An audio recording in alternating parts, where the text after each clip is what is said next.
Hello dear students, today we will discuss the JEE Mains Maths paper held on 15th April 2023 in the morning shift। तो बच्चों ये memory based paper है, तो इस paper में और ओरिजिनल पेपर में कुछ डिफरेंस हो सकता है।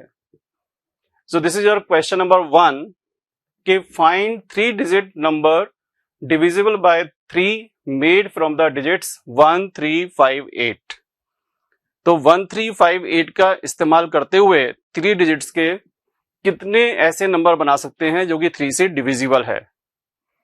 और ये हम जानते हैं कि कोई भी नंबर 3 से डिविजिबल कब होता है कि उसके तीनों डिजिट्स का सम, यहां हम 3 डिजिट के नंबर की बात कर रहे हैं, तो उसके तीनों डिजिट्स का सम 3 से डिविजिबल हो।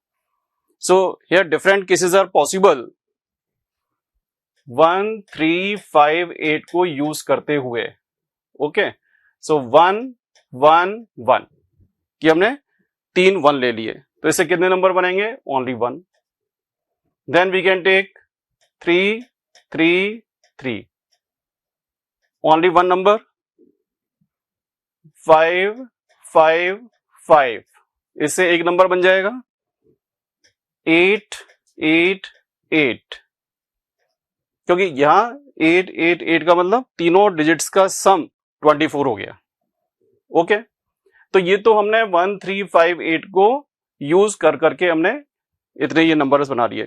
ठीक है, अब ऐसा हो सकता है कि कोई 2 डिजिट रिपीट कर जाएं, so we can not take 1, 1, 3, 1, 1, 5, 1, 1, 8, 3, 3, 1, क्योंकि 3, 3, 1 का समेशन हो जाएगा 7, right. 3, 3, 5, 3, 3, 8, not possible. 5, 5, 1, not possible. 5, 5, 3, 13 समय आ जाएगा, it is not possible. 5, 5, 8, it is possible. So when we take 2, 5 and 1, 8, so in how many ways they can be arranged? 3 factorial upon 2 factorial ways, right? So 5, 5, 8, 8, 8, 1, क्योंकि 8, 8, 1 मैंने लिया तो summation 17 हो जाएगा, है ना, तो it is not possible. 8, 8, 3, no. 8, 8, 5, yes, so 8, 8, 5। तो बच्चों इससे कितने नंबर बनेंगे? 3 फैक्टोरियल अपॉन 2 फैक्टोरियल, तो यहां से 3 नंबर्स बन गए, राइट। और क्या क्या पॉसिबिलिटी है? वी कैन टेक 1, 3, 5, 1, 3, 5, यस, क्योंकि ऐसा करने से समेशन 9 आ जाएगा। 1, 3, 5, और इसे हम कितने तरीके से अरेंज कर सकते हैं? 3 फैक्टोरियल बेस में, तो कितने नंबर बन गए? यहां पर 6 नंबर बन गए। क्या मैं 1, 3, 8 ले सकता हूं? 1, 3, 8, तो यहां भी समेशन 12 आ जाएगा, यानी 1, 3, 8 को यूज करके भी जो नंबर्स बनेंगे वो 3 से डिविजिबल होंगे। So again we get 3 factorial, that is 6, right. Then we can take 3, 5, 8, सोचो, is it possible? It is not possible. 3, 5, 8, 3, 5, 8, can we take 5, 3, 8 or 8, 3, 5, 1, 3, 5, 1, 3, 8, so all these cases are possible, और इसके अलावा कोई दूसरा केस यहां पर possible नहीं है। ठीक है, तो इन सभी का सम निकाल लेते हैं। तो इन सभी का सम कितना रहा है? सो 2, 2, so total number of 3 digit numbers which are divisible by 3 and that can be found using the digits 1, 3, 5, 8, that will be 22. So my answer is, which is given in the second option. So 22 is the correct answer. Now we come to question number 2. तो बच्चों एक आसान सा question है कि vertices of triangle are given 1, -2, 3, -7, 5, 3, and its orthocenter is alpha comma beta, then we have to find the value of this expression. तो कुल मिला के we have to find the orthocenter of the triangle. That is the point here. So A point is 1 comma minus 2, B is 3 comma minus 7, and C is 5 comma 3. So to find the orthocenter, we can find the equation of any two altitudes, right? So say we are finding the equation of ED altitude. So the slope of BC is 10 upon 2, that is 5. The slope of AD, that will be minus 1 upon 5. So now we are writing the equation of the altitude AD. So that is y minus y1 is equal to m into x minus x1. So it is simplified to 5y plus 10 is equal to minus x plus 1. So it is x plus 5y plus 9 is equal to 0. So one of the altitude AD is x plus 5y plus 9 is equal to 0. Okay. So now we find the equation of another altitude. AC का slope कितना है? That is 5 upon 4. So equation of the altitude BE निकालने के लिए मैं BE का slope निकाल लेता हूं. तो slope of BE क्या होगा? minus 4 upon 5. ठीक है. अब हम BE की इक्वेशन निकाल लेते हैं. So equation of BE is y plus 7 is equal to minus 4 upon 5 into x minus 3. So it is 5y plus 35 is equal to minus 4x plus 12.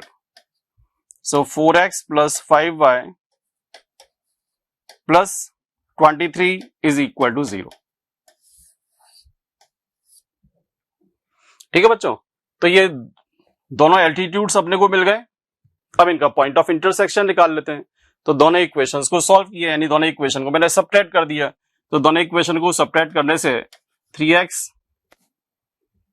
And it will cancel out. 23 plus 9, that is plus 14 is equal to 0. That's right. So x is equal to minus 14 by 3. और x जब minus 14 by 3 है, तो from here we can get the value of y. So 5y is equal to minus 9 और minus 14 by 3 का मतलब plus 14 by 3 हो गया ये. So 5y is equal to minus 27 plus 14, that is minus 13 by 3. तो y is equal to minus 13 upon 15. तो जो ortho centre है that is coming out कि minus 14 by 3 comma minus 13 by 15. So this is alpha and this is beta. So now we can find the value of this expression 9 alpha. So 9 alpha का मतलब 9 into minus 14 by 3. So that is minus 42. Minus 6 beta. तो minus 6 beta का मतलब हो गया plus 78 upon 15. Right? Plus 40. So that is equal to minus 2 plus 78 upon 15. So that is equal to 78 minus 30. So that is equal to 78 minus 30. So that is 48 upon 15. So it is 16 upon 5. So which is given in the second option. तो बच्चों बिल्कुल ही एक आसान question है. सिर्फ हमने को ortho centre निकालना था. And it is alpha comma beta it is given. And it is minus 14 by 3 comma minus 13 by 5. तो ये अल्फा हो गया. ये बीटा हो गया और इन अल्फा बीटा की वैल्यूज को हम यहां रख दें, so that will be my answer. So second option 16/5 is the correct answer. Now this is question number 3. A bag contains 6 white balls and 4 black balls. A dice is rolled and number comes on dice is equal to the number of balls drawn, then the probability that all the balls are white. So इसका मतलब क्या हो गया कि अगर dice पर 1 आया तो 1 व्हाइट होने की प्रोबेबिलिटी, 2 आया तो 2 होने की प्रोबेबिलिटी, 3 आया 3 होने की प्रोबेबिलिटी, सेम वे 4 आया, 5 आया, 6 आया. सो द रिक्वायर्ड प्रोबेबिलिटी 1 आने की प्रोबेबिलिटी 1/6 इनटू अब 1 व्हाइट बॉल की प्रोबेबिलिटी. तो what is the probability of 1 white ball? ये 6 व्हाइट हैं और 4 ब्लैक हैं, तो 6C1 अपॉन 10C1 प्लस अब 2 आया तो 2 आने की प्रोबेबिलिटी 1/6 और हम अब क्या चाहते हैं कि दोनों बॉल्स व्हाइट हों, तो व्हाइट होने की probability that is 6C2 upon 10C2. Similarly 3 आने की प्रोबेबिलिटी 1/6 और फिर 3 व्हाइट बॉल्स की probability 6C3 upon 10C3.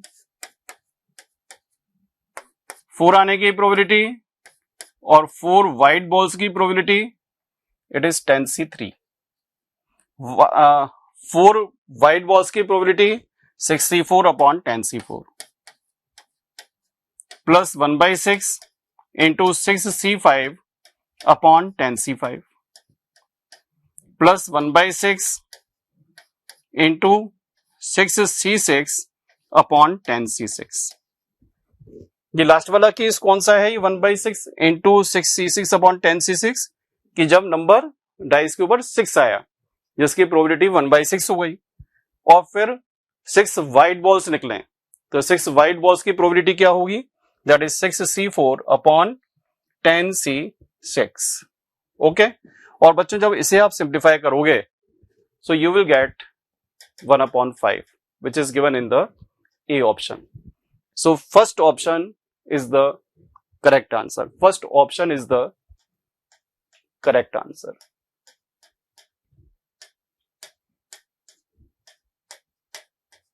So first option is the correct answer. Now question number 4, we have to find the number of common tangents of these two circles. तो पहला जो circle है उसका centre अगर उसे हम C1 कह दें, so it is 3,3 and radius is 5/2. और जो दूसरा सर्कल है इसका सेंटर 9,15/2 और रेडियस 5 है. So now we find the distance between the centers C1 C2. So that is equal to 36 plus 15/2 minus 3 का whole square. So it is 9/2 का square यानी 81/4 and that is equal to square root of 144 plus 81/4 and that is equal to 15/2 यानी कि 7.5. So distance between the centers ये 7.5 आ रहा है और sum of the radii अगर निकालें R1 plus R2 so that is 5/2 plus 5 और बच्चों ये भी 7.5 आ रहा है. तो इसका मतलब यहां पर हमने क्या देखा कि जो C1 C2 है वो R1 plus R2 के बराबर है and therefore one circle is touching the other externally. One circle is touching the other circle externally and therefore the number of common tangents will be 3. Number of common tangents will be 3. So this third option should be the correct answer. Okay, number of common tangents will be 3. Now we come to question number 5. तो बच्चों binomial theorem का एक question है. a plus B X plus C X square power 10 is equal to sigma P I X I, यानी इसका मतलब क्या हो गया कि a plus B X plus C X square whole raise to power of 10 कि this is equal to P not X not plus P1 X1 plus P2, it should be Pi x raised to power of I.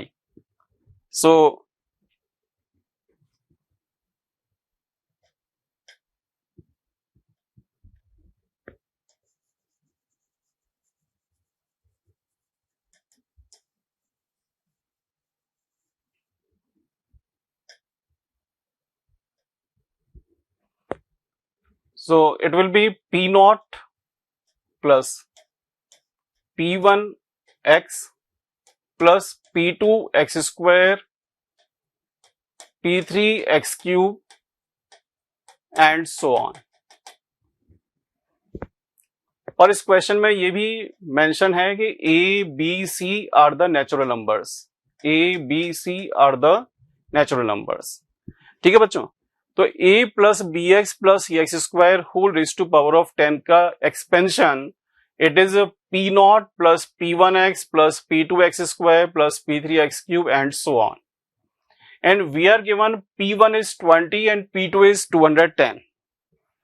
तो question solve करने के लिए हमें P1 और P2 ये actual में निकालने होंगे, यानी we have to find coefficient of x and coefficient of x square. Okay, now we are writing the general term in this multinomial. We know the general term is k 10 factorial upon r1 factorial, r2 factorial, r3 factorial, a raised to power of r1, bx raised to power of r2 and c x square raised to the power of r3, where r1 plus r2 plus r3 is equal to 10. Or we can write this general term as k 10 factorial upon r1 factorial, r2 factorial, r3 factorial, a raised to power of r1, b raised to power of r2, c raised to power of r3 and x raised to power of r2 plus 2r3. So here the general term is k 10 factorial upon r1 factorial, r2 factorial, r3 factorial, a raised to power of r1, b raised to power of r2, c raised to power of r3 or x raised to power of r2 plus 2r3. Okay. Now we have to find the coefficient of x. So for coefficient of x, r2 plus 2r3 should be equal to 1. Okay, r2 plus 2r3 is equal to 1. And now what are the different possible values of r2, r3 are possible? So r2 we can take 0. लेकिन आप देखो जब r2 अगर मैंने 0 ले लिया तो जो r3 है वो 1/2 हो जाएगा, which is not possible. r2 is equal to 1. Is it possible? Yes. जब R2 1 है तो उसके कॉरस्पॉन्डिंग R3 हमें क्या मिल रहा है? 0। और जब R2 1 है, R3 0 है, तो तीनों का समेशन 10 है, तो बच्चों जो R1 है वो क्या मिल जाएगा? 9। सो R1 इज इक्वल टू 9। क्या इसके अलावा और भी कोई केस पॉसिबल है? मानो मैंने R2 मैंने 2 ले लिया, तो फिर यहां पर 2R3 इज इक्वल टू -1 आ जाएगा, which is not possible. So only this case is possible for R2 plus 2R3 is equal to 1, यानी कि R1 is 9, R2 is 1, R3 is 0. So जो coefficient of x जो हमें चाहिए that will be P1, और वो P1 क्या होगा कि 10 factorial upon R1 का मतलब 1 factorial, R1 का मीनिंग 9 factorial R2 फैक्टोरियल का मीनिंग 1 फैक्टोरियल और R3 फैक्टोरियल का meaning 0 factorial. a raise to power of R1 यानी कि a raise to power of 9, b raise to power of R2 यानी कि b, और c raise to power of R3 यानी कि c की पावर 0, वो 1 हो गया। तो यहां से हमें आता हुआ दिख रहा है कि 10 a raise to power of 9 into b। तो जो P1 है वो 10 into A raise to power 9 into B है और P1 हमें दे रखा है 20 के बराबर। So this is equal to 20 and therefore a पावर 9 into b is equal to 20। और जब a और b नेचुरल नंबर्स हैं, a पावर 9 into b is equal to, ये कैंसिल हो जाएगा, यहां पर 2 आ जाएगा कि that is equal to 2। So a पावर 9 into b is equal to 2 और a और b नेचुरल नंबर्स हैं। So only one case is possible कि a is equal to 1 and b is equal to 2। तो बच्चों a की value 1 आ गई और b की वैल्यू 2 आ गई। तो अभी तो हमने ये P1 इज इक्वल टू 20 के कॉरस्पॉन्डिंग हमने ये कैलकुलेशन की। And now we find P2 का मतलब कि कोफिशिएंट ऑफ एक्स स्क्वायर। ठीक है, अब कोफिशिएंट ऑफ एक्स स्क्वायर के लिए जो R2 प्लस 2R3 है that should be equal to 2। And now take different cases. क्या मैं R2 की वैल्यू 2 ले सकता हूं और R2 मैंने 2 ले लिया तो R3 0 हो जाएगा और R1 that will be equal to 8 क्योंकि R1 R2 R3 तीनों का सम 10 के बराबर है। क्या मैं R2 की वैल्यू यहां से 0 ले सकता हूं? R2 इज 0 और R2 जब 0 है तो R3 1 हो गया और R1 की value that is equal to 9। क्या मैं R2 की वैल्यू 1 ले सकता हूं? इट इज नॉट पॉसिबल क्योंकि R3 1/2 आ जाएगा। R2 की वैल्यू क्या मैं 3 ले सकता हूं? 3 लोगे तो बच्चों फिर R3 है वो नेगेटिव आना स्टार्ट हो जाएगा। So only 2 cases are possible कि R1 is 8, R2 is 2, R3 is 0। दूसरा R1 is 9, R2 is 0 and R3 is 1.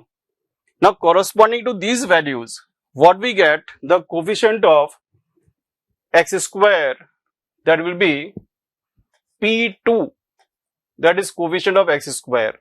So first case R1 is 8, so we get R1 is 8 यानी कि 10 factorial upon 8 factorial। R2 2 है 2 factorial और 0 factorial, ये तो 1 हो गया।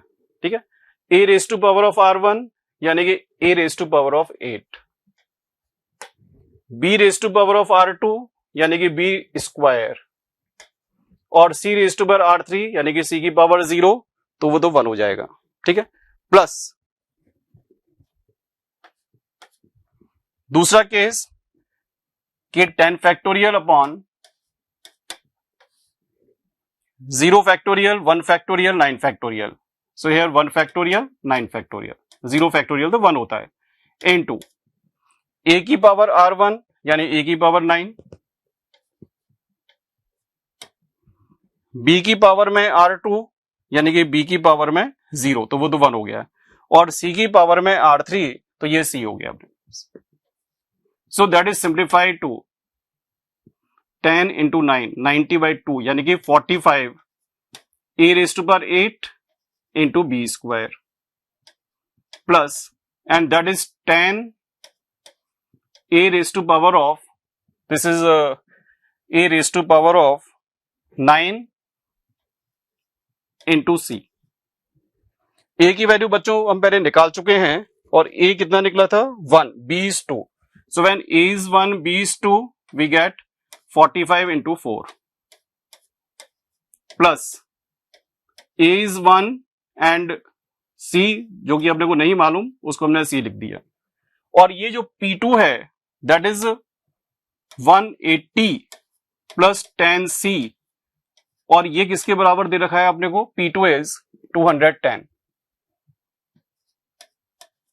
So from here 10C is equal to 210 minus 80, that is equal to 30, and therefore C is equal to 3. So we get A is 1, B2 and C3. And now we have to find the value of this. So A plus B plus C कितना है, 3 plus 2 plus 1, that is 6 into 2. So 12 should be the correct answer, which is given in the first option. Thank you.